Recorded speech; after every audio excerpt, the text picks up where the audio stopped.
Well, hello, good evening, and thanks for being with us tonight. I'm Blake Burman, giving you a live look right now. Mount Pocono, Pennsylvania. President Trump just landed in the area moments ago, set to speak any moment for the first time, out on the road to sell his economy. It is the issue that got him elected, and it's the issue that is dominating his White House right now. When the president speaks, you'll watch it with us live tonight here on the Hill. Also this evening, fraud fallout, a NewsNation investigation, a whistleblower claiming Medicaid fraud in the Northeast. I thought that we were doing the right thing this whole time. And the more I started digging, the more I started finding. And I just couldn't believe what I was seeing, that this was happening and that I was part of this. Before we get to the president live in Pennsylvania, the chairman of the House Oversight Committee, James Comer, joins us in moments on how Congress might respond, plus harrowing testimony. The bone-chilling revelation at Luigi Mangioni's trial. What an officer says the accused CEO killer said right after his arrest. And war powers clash.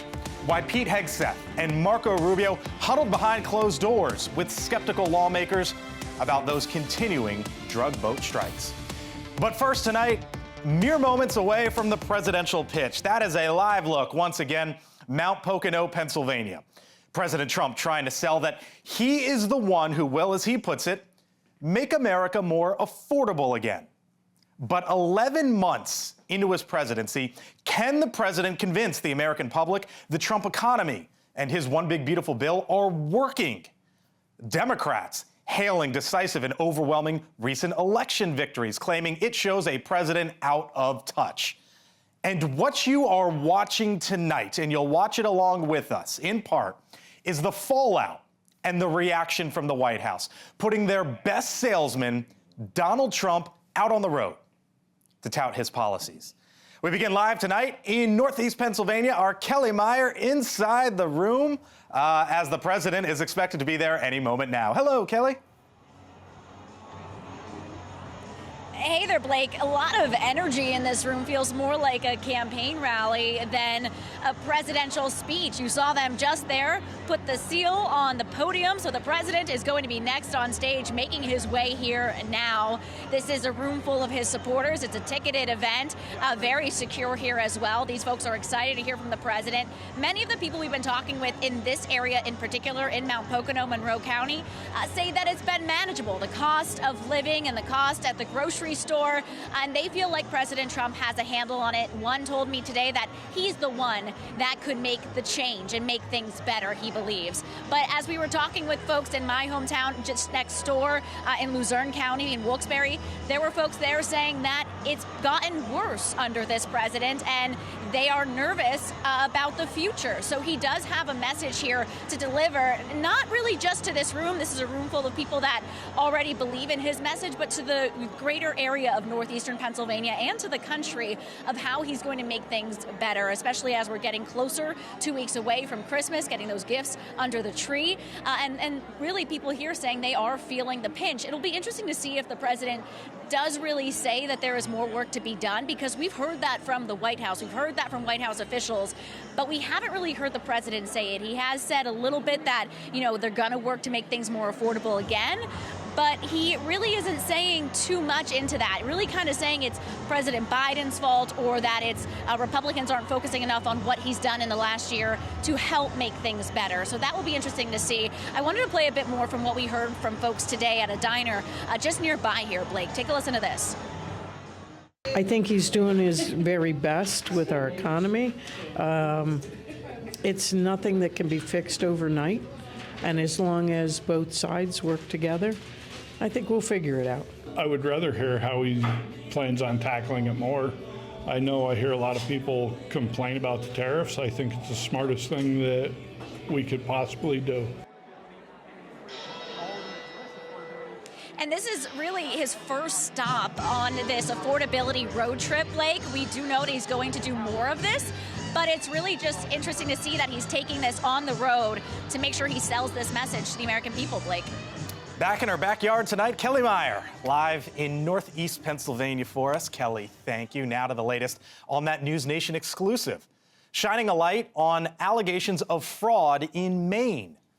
Our own Rich McHugh speaking to a whistleblower who says his former boss defrauded millions of dollars from that state's Medicaid program through services that were never delivered. We started getting some clients calling and saying, months later that their client owed them hours. They hadn't come in for these shifts and stuff. But I had a time card for it. And then they were billing for it. They were billing for it. The allegation sounds similar to the billion-dollar welfare schemes uncovered in Minnesota. The House Oversight Committee Chairman, James Comer, joins us live in a moment. Congressman, hello. We'll get to you in a second. But first to our Rich McHugh in Lewiston, Maine for us once again with the latest from his investigation. Rich? Hi, Blake. The more we look into this story, the crazier it gets. The man who ultimately founded and was the executive director of this social services agency here in Lewiston, Maine, and in other parts of Maine, was at the same time last year running for president of Jubaland, which is a subsection of Somalia on the border with Kenya. His name is Abdullahi Ali, and in an interview, and this is where it gets real crazy, with Kenyan media, he openly discussed contributing money back to Somalia and paramilitary forces. In the interview, first reported by the Maine Wire back in March, Abdullahi Ali posted to his own presidential media page in a section we had translated, he said this. When I was away and abroad, the financial contributions I was sending back were being used to support the forces for buying bullets, ammunition, and food. Republican State Senator Matt Harrington here in Maine, he's demanded an investigation from Governor Janet Mills. It's just an absolute slap in the face to every Maine taxpayer that these funds that could be used to help Maine people, Maine veterans, Maine senior citizens, Maine families who are struggling are being funneled to Somalia directly. Now, Chris Bernardini, the self-described billing guru who blew the whistle, says he was horrified when he found out about this. I learned that he was running for president of Jubaland, which is like a small country inside of Somalia, and that he had admitted to funding the militia groups over there. I guess that's part of Somalia? In Somalia. That's part of their thing that they do. Every president has a militia that they have to fund in order to run for president. And so what'd you think about that? I was horrified.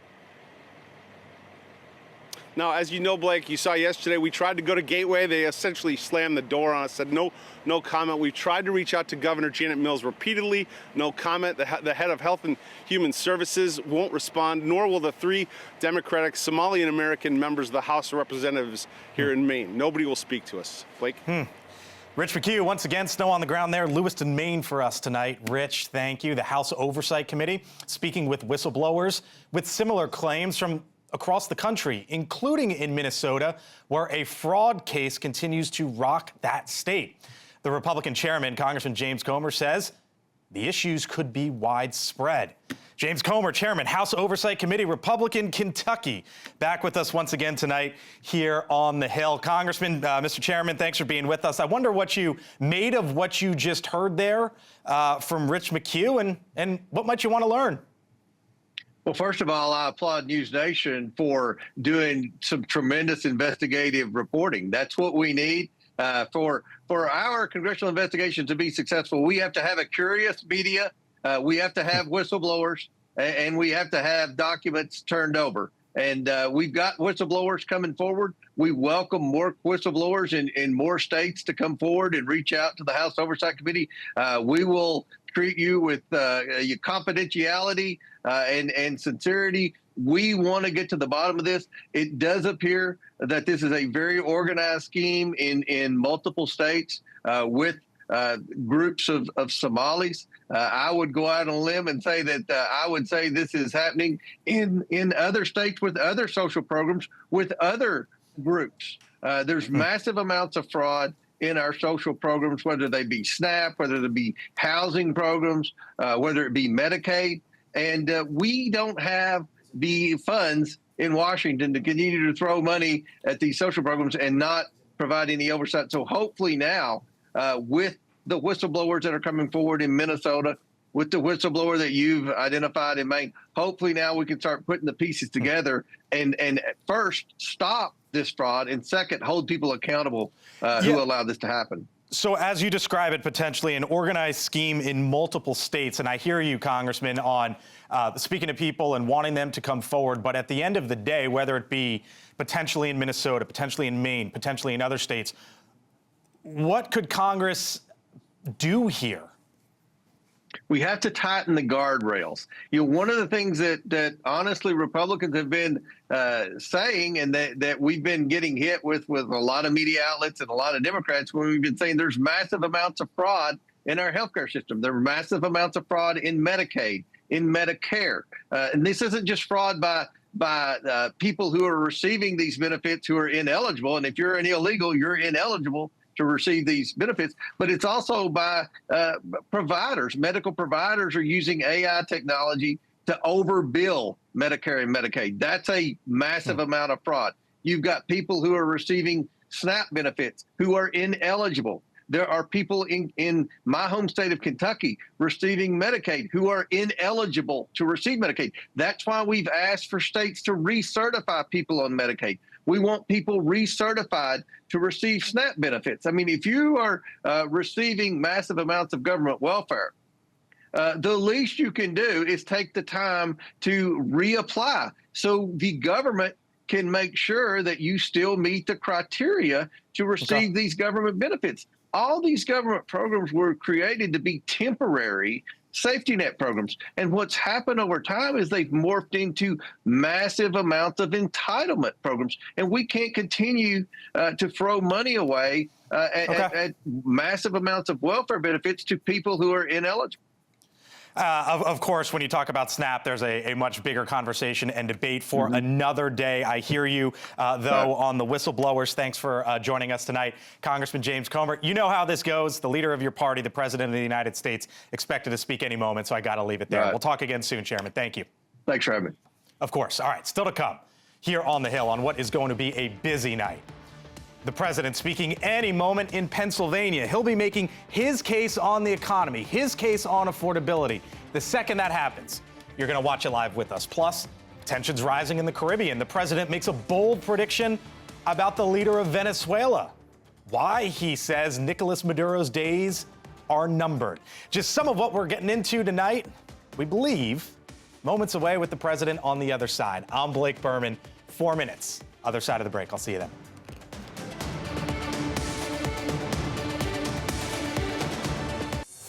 Awaiting President Trump any moment now, Mount Pocono, Pennsylvania. The commander-in-chief on the ground there, set to speak in moments. When he was aboard Air Force One just a second ago, the president spoke with reporters for a few minutes. You can see the background there, lower prices, bigger paychecks, a lot of focus on the economy today. You're going to hear from President Trump. Speaking to reporters, the first question here about his upcoming Fed chair decision. Roll it. We're going to be looking at a couple of different people, but I have a pretty good idea who I want. You're going to have to take it easy with that thing. You know, it's a government plane, but I like to take care of it. Will there be meetings this week? Hello. Somebody's in there. Come on out. Mr. President, Senators Cassidy and Greenfield have introduced a bill for great health savings accounts to replace Obamacare subsidies. That's good. Do you support that bill? Well, I like the concept. I don't want to give the insurance companies any money. They've been ripping off the public for years. Obamacare is a scam to make the insurance companies rich, and they have made, I mean, you look, $1,400 to $1,700 increase, 100% increase over the last number of years. There's really few things that have gone up like insurance companies. They're getting numbers and money like nobody's ever seen before. Billions and billions of dollars is paid directly to insurance companies. We're not going to do that anymore. I believe Obamacare was set up to take care of insurance companies, not to take care of the American public. Do you want Republicans to vote for that bill tomorrow? No, I love the idea of money going directly to the people, not to the insurance companies, going directly to the people. It can be in the health savings account. It can be a number of different ways. And the people go out and buy their own insurance, which can be really much better, health insurance, health care. Mr. President, I was with you in Vegas and you had no tax on tips, right? The hospitality industry. Would you ever consider no tax on gambling weddings, considering that might be another state American? I haven't been asked that question in a long time. No tax on gambling winnings. I don't know. We have no tax on tips. We have no tax on Social Security. And we have no tax on overtime. No tax on gambling winnings. I don't know about that. I'm going to have to think about that. I think it's better to go up and maybe take our seats. It's a pretty rough flight. Bye, everybody. Bye, everybody. I hope to see you again. Bye, everyone, but see you soon, because in moments, the president is set to speak there in PA. Sabrina Siddiqui with me now, national politics reporter for The Wall Street Journal. Yemisi Egbawali, former White House press office chief of staff in the Biden administration, and Mark Short, former chief of staff to Vice President Mike Pence. Hello to you all. Thanks for being here on what's obviously an important moment for the president of the United States, out on the road for the first time in term 2 to sell his economic vision. You spent a lot of time with him in the Oval Office back in term 1, Mark. What should he say when we hear from him, and what do you think he's going to say? Well, look, he's the best marketer that the party could have. It's good that he's going out on the road. I think he should rightly take credit for lowering energy prices.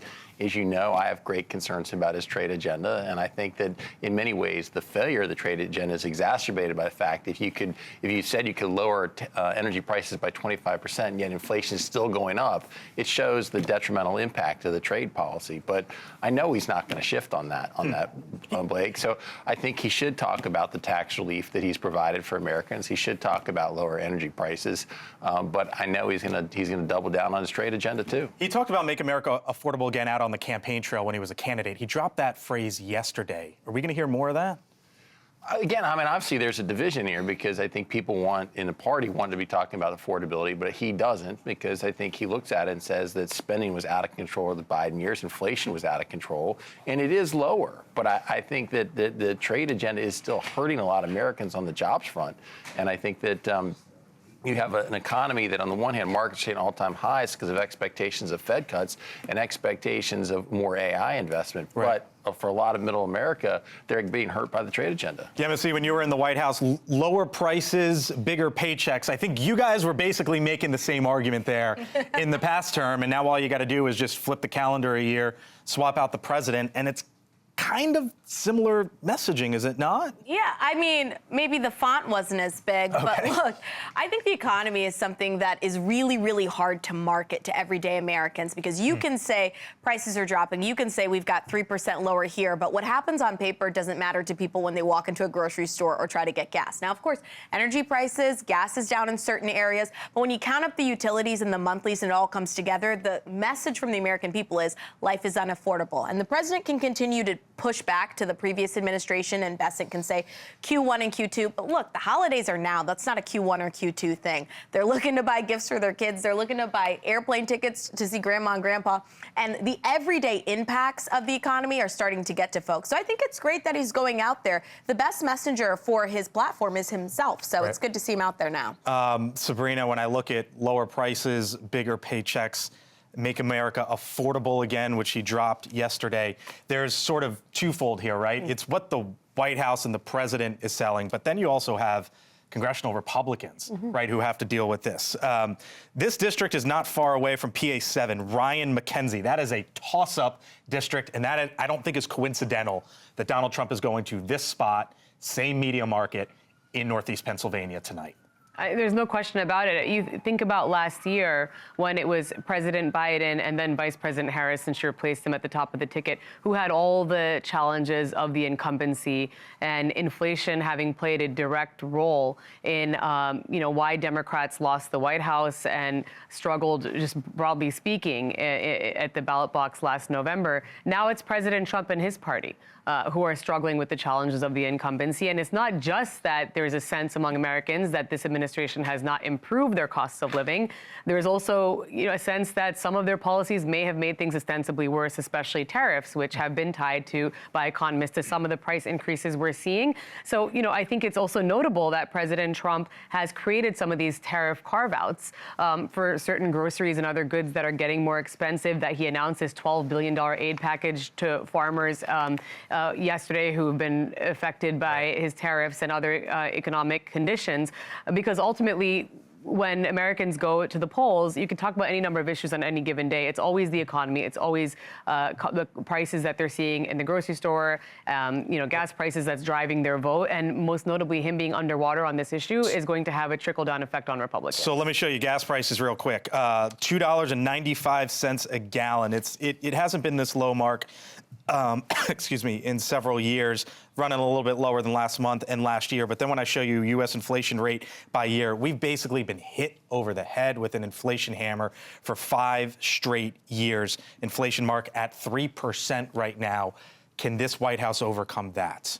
Well, no, I think it's a huge hill to climb. Again, when you've had energy prices come down as much as that, you would not expect to have that level of inflation. And we were told that foreigners are going to pay the tariffs. We were told there would not be price increases.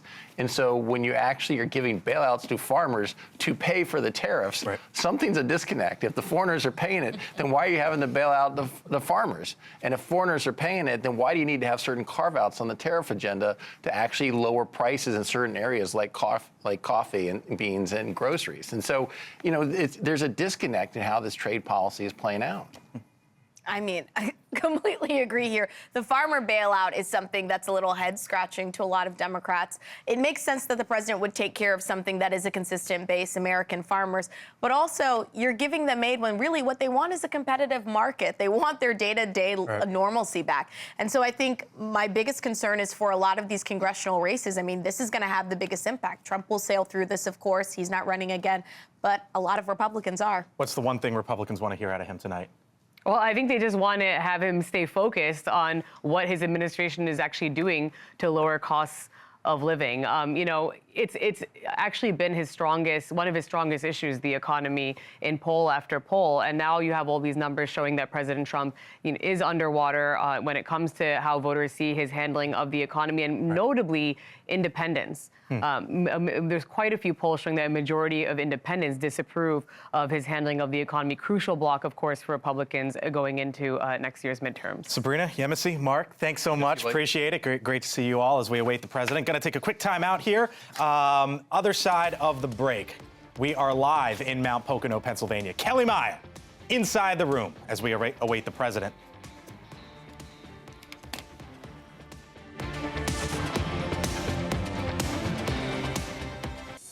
Just about 6:30 here on the East Coast and in the state of Pennsylvania tonight as the president is set to speak there, trying to make his case about the economy and affordability, issues that have helped him win the White House a year ago, but have become a big concern for his administration since then. A recent Harvard-Harris poll revealing that a majority of voters say the president is losing the battle against inflation. Our Kelly Meyer live inside the room with what we are expected to hear tonight. Hello, Kelly. Yeah, hey there, Blake. So a lot of energy in the room. It really is packed. They have folks in the aisles. They are standing in the front of the room as they are waiting for the president to arrive. He was set to start here around 6:10. So he is set to now land maybe around 6:40 and come over here to the Mount Airy Casino here in Mount Pocono and talk with supporters here in this room. And as we said earlier, Blake, this room is full of ticketed supporters of his. So the message really will be to a room full of supporters, but then again to the cameras, to the broader audience, as we were saying, of northeastern Pennsylvania, an area that helped propel him to the White House for a second term, an area that he promised he would take care of the affordability issue as soon as he got into the White House. And now, as you mentioned, he's still continuing to tackle that now nearly a year later. The messages that we've been getting, the feedback we've been getting from locals here in the area, from Luzerne County next door to here in Monroe County, have really been mixed. Folks saying that they feel as though the president is taking care of things, and others who say they are definitely feeling the pinch ahead of the holidays, Blake. Kelly Meyer, live tonight, Northeast Pennsylvania. Kelly, thank you. So as the president hits the road to talk about prices and affordability, the Federal Reserve now meets in Washington to vote on interest rates, and it could have big implications on what you pay for mortgages, credit card loans, auto loans, just to name a few. The Fed is broadly expected to cut interest rates by 0.25% tomorrow due to the government shutdown. The job is more complicated than usual. Much of the most recent economic data is from September. That means the Fed will be making its decision without key information from the most recent months. The Fed Chair Jay Powell also expected to speak tomorrow afternoon. He has been in the crosshairs for months as it relates to the president, accuses him, Powell, of lowering interest rates too slow and pledging to replace Powell, whose term expires next May. Well, the president says an announcement about his Fed chair nominee will come in January. Over to New York now, Luigi Mangione, the man accused of killing the United Healthcare CEO Brian Thompson in New York City last year, back in court today. The court releasing dramatic body cam footage of officers approaching Mangione when he was arrested at a Pennsylvania McDonald's 1 year ago. Our Jessica Cartaglia has the very latest from inside that courtroom and what went down there today. Hello, Jessica. Hi, Blake. Yeah, quite a surprise this afternoon because the judge had been saying this entire time that he was not going to release that body camera footage, and they did that very thing this afternoon. This is the footage that we have been watching very closely inside the courtroom as they go frame by frame through the past week. But I want you to take a listen. This is the officer as he approaches Mangione in that Altoona McDonald's. Okay. What's your name? Mark. What is it? Mark? Yes, sir. Mark what? Rosario. Someone called they thought you were suspicious. Oh, I'm sorry. Is your ID on you? Yes, sir. Okay, and then he proceeds to give him a fake ID. This was the biggest moment so far that we have seen today. Also, when Officer Stephen Fox from the Altoona Police Department took the stand today, he claimed that he was escorting Mangione out of an Altoona courtroom when the accused shooter seemingly called himself a mass murderer. Officer Fox was being questioned by Assistant DA Joel Seidman, who asked how he would characterize the media presence during Mangione's court appearance in Altoona following his arrest. Officer Fox said that the crowd was half the size of the crowd currently inside the Manhattan courtroom, but that there was a large media presence outside. And that's when he said Mangione looked back and said, all of these people here for a mass murderer? Wild. Mangione is accused of only one murder, so it's really unclear if the officer misspoke when he recalled mass murder or what Mangione actually said. It's even possible that Mangione was referring to Thompson as the mass murderer. He is the CEO who was gunned down here in New York. We know from alleged writings that Mangione did have it out for the healthcare industry. Fox also said at one point during the transcript that he was walking too quickly from Mangione, and Fox apologized and said, "I'm sorry, I forgot that you are shackled." And Mangione replies, quote, "It's okay, I'm going to have to get used to it."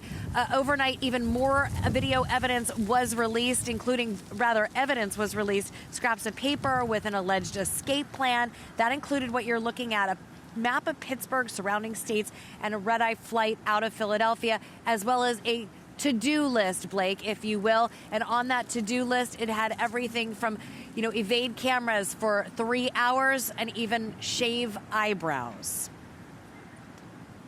Our Jessica Cartaglia live tonight following the case there once again for us in New York. Jessica, thank you. Meantime, from New York City to the Caribbean Sea. Tensions escalating further between the U.S. and Venezuela. President Trump saying in a new interview that the dictator there, Nicolas Maduro, quote, his days are numbered. And not the president ruling out U.S. troops inside that country. Also today, the Secretary of War, Pete Hegseth, and the Secretary of State, Marco Rubio, up on Capitol Hill to brief the Gang of 8 lawmakers about U.S. actions near Venezuela, including strikes on alleged drug boats. Our Joe Khalil, live up on Capitol Hill with that big briefing behind closed doors. But first to our Robert Sherman in Puerto Rico tonight at the center of the massive U.S. military presence in that region. Robert?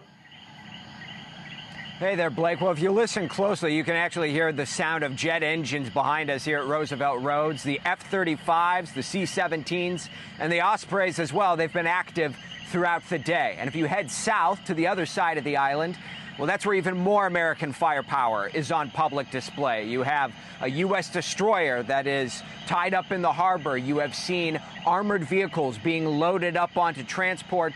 Making no mistake about it, the United States military is here, and they are all over the Caribbean Sea. Venezuela, at its own end, has been trying to posture through a position of strength as well, with President Nicolas Maduro saying he believes that strength is what is going to get them through. And they have vowed to defend their territory if we should see an escalation on the ground here in the Caribbean. The president was asked point blank how far he's prepared to go here in the region. He said nothing is off the table and that Nicolas Maduro's days are numbered as Venezuela's leader.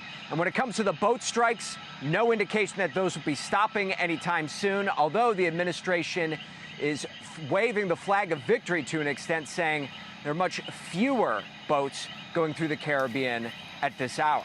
Blake?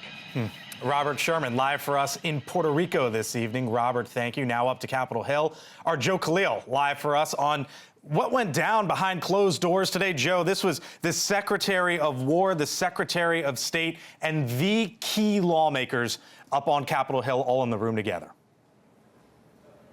Yeah, since this bombing campaign started, Blake, today, without a doubt, the highest profile briefing that we've gotten so far. For the secretaries you mentioned, with the chairman of the Joint Chiefs and the CIA director briefing the very exclusive Gang of Eight here.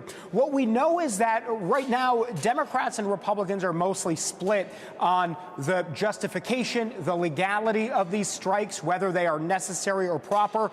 There's pretty wide bipartisan agreement, however, on the need for more information from the Pentagon, which is why these briefings are important, Blake, and also bipartisan calls to release the full unedited video of that September 2nd double tap strike, where you had one strike knock out the boat first and the second strike kill the remaining two survivors. Take a listen to what we heard from Senator Chuck Schumer once he left that briefing, and also Republican Senator John Cornyn, who wasn't inside of it, but has obviously been very upfront on this issue. I asked Secretary Hegseth, Secretary of Defense Hegseth, would he let every member of Congress see the unedited videos of the September 2nd strike? His answer, we have to study it. I think it would eliminate a lot of the mystery and a lot of people's imaginations about what's going on. I don't think it should be controversial. I mean, we've seen plenty of video already. It's not pretty, but it never is when you're using deadly force against somebody who wants to kill your children and grandchildren. Blake, in the NDAA, the big defense authorization bill, there's now a measure in there that would force Secretary Hegseth to release that video. And if he does not, they're going to dock the 25% of the Pentagon's travel budget. So in other words, trying in a bipartisan way to leverage the Pentagon's budget in a way to make him release that video. Very interesting development in this story. So far, we're not exactly clear if that's going to happen. Yeah, and that is highly unusual, to say the least. Our Joe Khalil, live for us tonight up on Capitol Hill. Joe, thank you. Still to come, President Trump, Pennsylvania, Mount Pocono, that is the northeast part of the state, expected to take the podium any moment now. Other side of the break, Mick Mulvaney, Dan Cannon, join us live. All right, a live look, Mount Pocono, Pennsylvania there, as President Trump set to speak any moment. You know, we see Donald Trump on camera all the time, if not multiple times a day, certainly several days a week. What's different about this that we are about to witness, the president out on the road touting his economic agenda. Think about the November elections that swung in Democrats' favor. And then even the election just a week or so ago in Tennessee, the Democrat closing the gap there. What you're witnessing tonight is the first time that the president is out on the road touting his economic agenda, especially since that one big beautiful bill, his signature legislation, passed. The White House reacting to what they've seen in the recent elections, and the president any moment here live. Mick Mulvaney, NewsNation contributor, former Trump White House chief of staff, joins me now. So too does Dan Cannon, former battleground states director for the Biden and Harris campaigns. Gentlemen, you've been waiting all hour.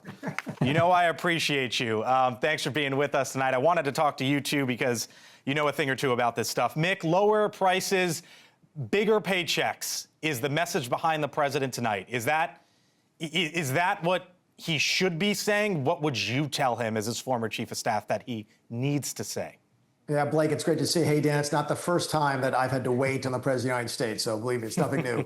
Look, I'd be curious to see what the message is tonight. But anytime you go see a Donald Trump rally, it's sort of like going to see the Rolling Stones. You're going to get the greatest hits. So about 90% of what you see tonight, you will have seen before. It's that 10% that's new. Is he going to talk about lowering prices for folks, or is he going to talk about raising wages? He has to do something, because right now the Republicans are sort of flailing on economic issues. I don't think, at least I hope you don't see him come out and say that rising prices are all a hoax. That would be a tin-eared sort of approach that Donald Trump that usually doesn't fall into that category. So look, he believes he's the best messenger for his party. He's going to set out to prove it tonight. I think he's going to sit there and try to use this to gain the momentum. In my mind, Blake, Dan, this is the first rally of the 2026 midterm elections.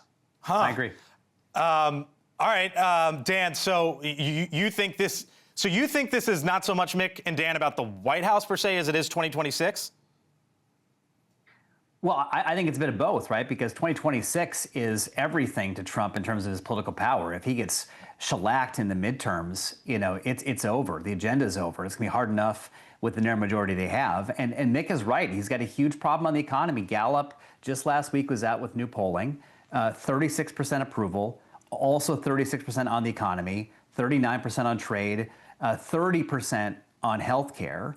And he's in Pennsylvania, where 500,000 Pennsylvanians are going to see the premiums rise next month with the ACA credits not being extended in all likelihood.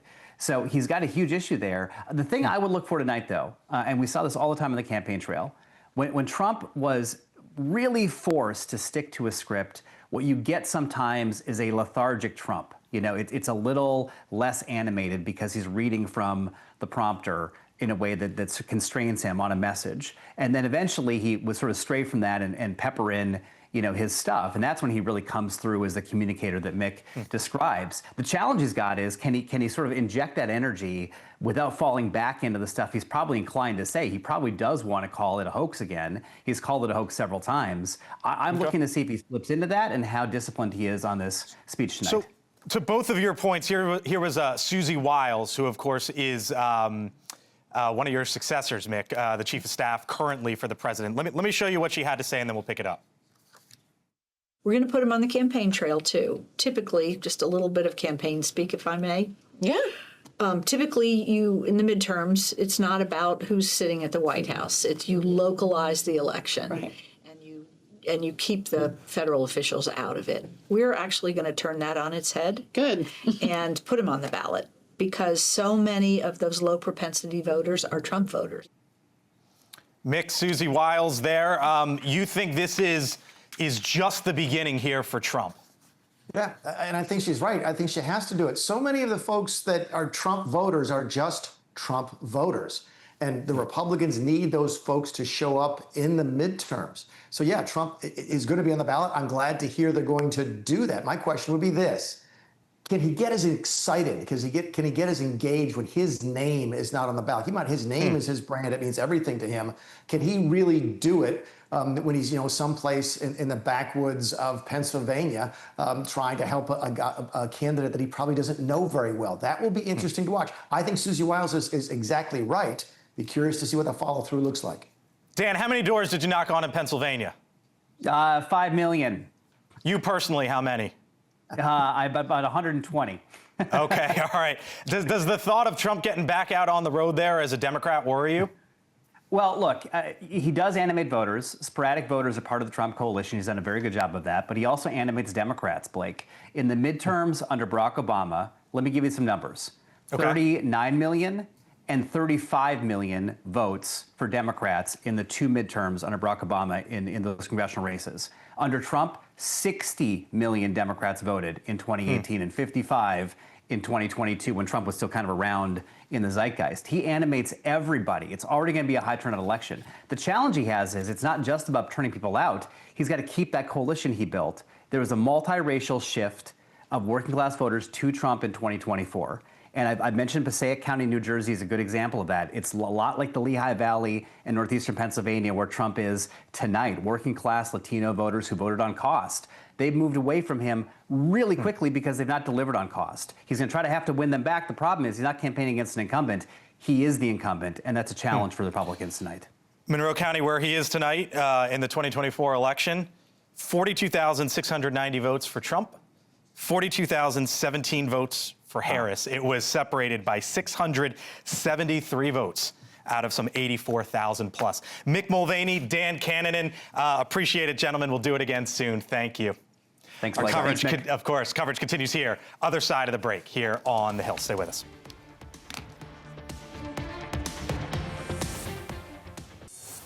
Mount Pocono, Pennsylvania. If you take I-380 north about 30 miles, you get to Scranton there in Pennsylvania. Of course, Donald Trump will be in Mount Pocono tonight selling his economic agenda. Scranton, Joe Biden's hometown. How much will Donald Trump focus on the president that came before him? How much will he sell his economic vision? Might there be a mix of two? What we are witnessing tonight, or at least here in the upcoming moments, how the president plans to sell his economy 11 months in to his administration. That just moments away. Elizabeth Vargas reports coming up next here on NewsNation. Don't miss part 2 of her interview with actress Cheryl Hines. She'll talk to Elizabeth about the ongoing friction with the rest of the Kennedy family, as well as her former colleague Larry David. That's coming up seconds away. I got a feeling, though, she's going to be watching this